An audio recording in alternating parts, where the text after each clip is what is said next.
it's Doris with all the books, and it's Friday afternoon, and I'm done with work until January 7th. So excited. Can you tell? Yeah, so I didn't get much done this week, reading-wise. I was distracted, but that's okay, because I have 10 more days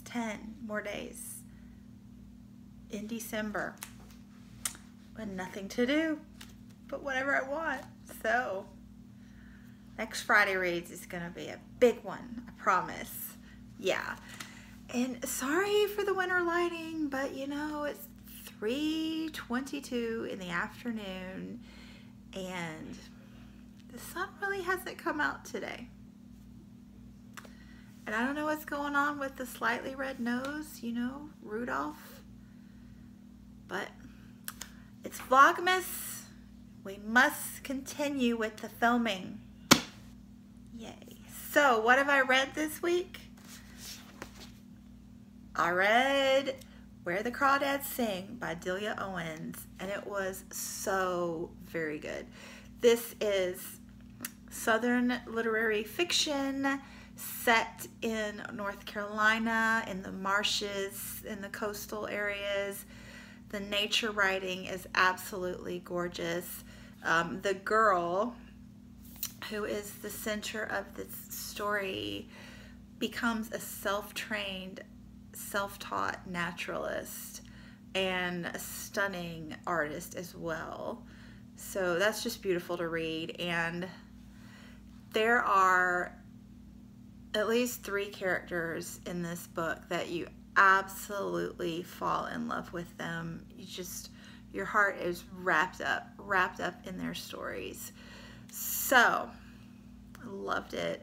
I was listening to this on audiobook and enjoying that. And then I ended up having to power read because I read like over half the second half all in one day. I just couldn't stop reading it. It's well paced as well as well characterized. It's very well paced, so you just keep wanting to turn the pages. So if you're into a good story, I highly recommend this.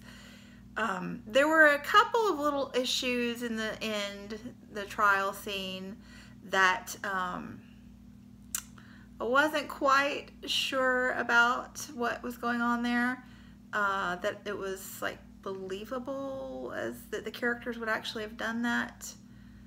But I didn't care. I love the characters so much. It was minor. And there were things that after I just had to think about it and then I convinced myself that it was fine, that kind of thing. But this is historical fiction set in the 60s and also a mystery. You have dual timelines. It starts out when the little girl is 7. I think that's maybe in the 50s actually. And then you carry forward all the way to 1969 where the 2 storylines coalesce and, you know, culminate in this trial scene. And yeah, tiny bit of romance. It's just fabulous. So good.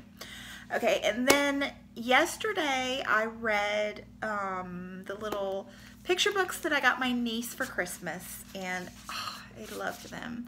So I got her Rosie Revere Engineer by Andrea Beatty and illustrated by David Roberts. This is adorable and, you know, girl power. But the thing I love the most, this is very good too if you're into STEM programs in the school system. But what I loved the most, my favorite page, is this one. Her aunt is into flying, and so I love this with the little notes and drawings about flying and planes and whatnot. And my niece, her daddy is a pilot, so he's gonna really love this. So yay. And then I finally read Jen Campbell's Franklin's Flying Bookshop, which is illustrated by Katie Harnett. And these are gorgeous books. The artwork is gorgeous, the story is beautiful, and the writing is stunning. So highly recommend these as well. And one of the things I love about them, like, they're mature. They don't talk down to kids, and they're so imaginative and girl power, you know. But I love that the artwork, the pages are so intriguing and so much to think about on each page. Like this page, she doesn't come out in the text and tell you that the townspeople are afraid of the dragon, but you know, if you think about it, you figure it out, and I just think it's so clever. Loved that. And then I also read her sequel, Franklin and Luna Go to the Moon.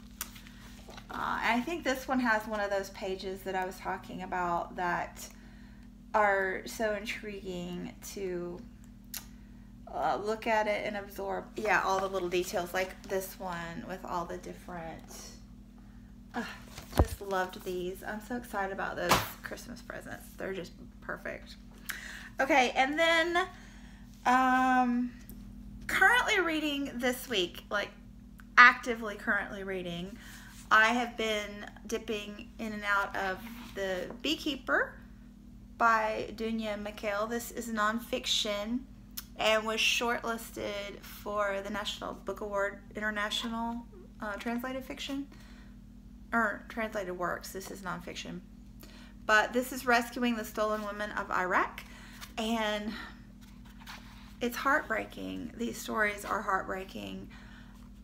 I'm appreciating reading it for that respect, just for learning more about this.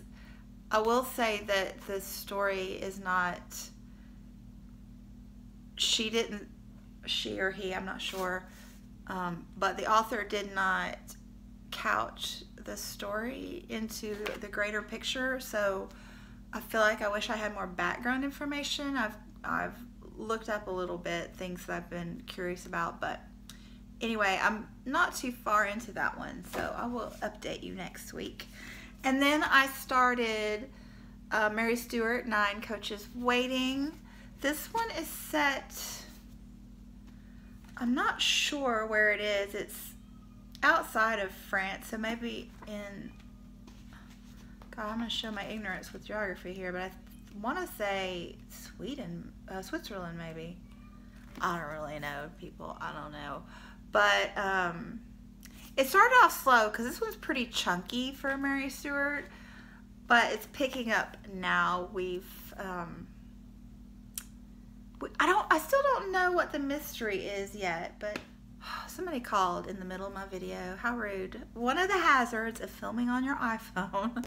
Anyway, I don't even remember what I said. I think I was talking about the mystery. I'm not quite sure yet, and I'm on page 150, but we'll get there. We'll get there. Okay, and then also currently reading, but not actively. I started this one last weekend and haven't touched it since, so barely started. Kingdom of the Blazing Phoenix by Julie C. Dow.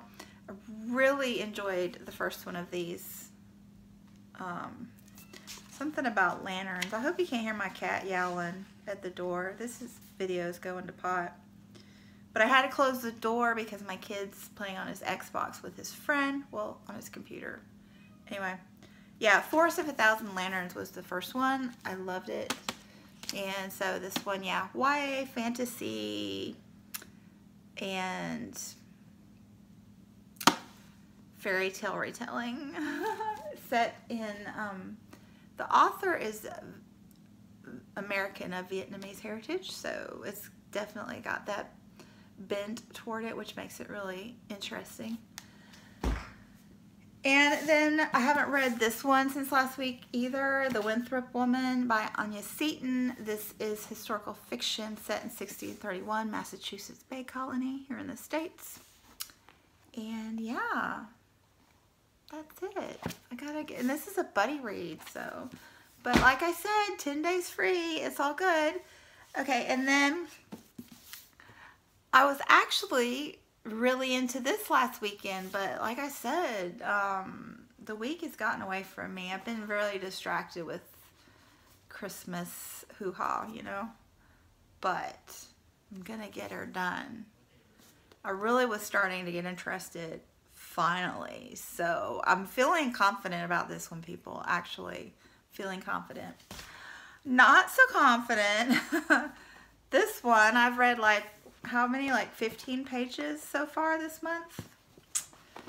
So yeah, Ghost Reader is halfway there. He posted on Twitter today and he asks me how I'm doing and I laughed. But anyway, I'm kind of thinking that this would be really great to read in January. What do you think? Yeah? Yeah? Anyway, that's it. Thanks so much for watching, and I will be back soon because Vlogmas. Bye.